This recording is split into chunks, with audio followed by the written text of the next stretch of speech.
ওনাদের একজন বলে ফেললেন এখন নির্বাচন করা সম্ভব না, কারণ প্রশাসনের সব জায়গায় বিএনপির লোক বসা আছে। আরে ভাই, 17 বছর আওয়ামী লীগ দেশ শাসন করলো, আপনি বিএনপির লোক কই পাইলেন? আমি তো বুঝলাম না।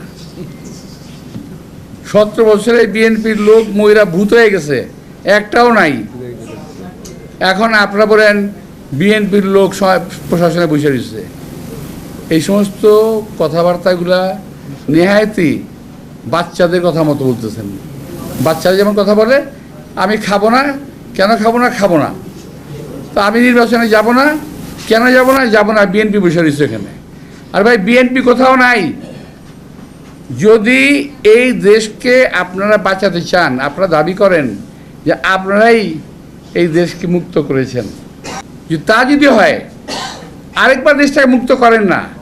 দেশের প্রশাসনের, বিভিন্ন প্রতিষ্ঠানের, সচিবালয়ের ভিতরে এই দেশে যে শত্রুগুলো বসে আছে, আওয়ামী লীগের দালালেরা বসে আছে, তাদেরকে কেন আপনারা বের করেন না?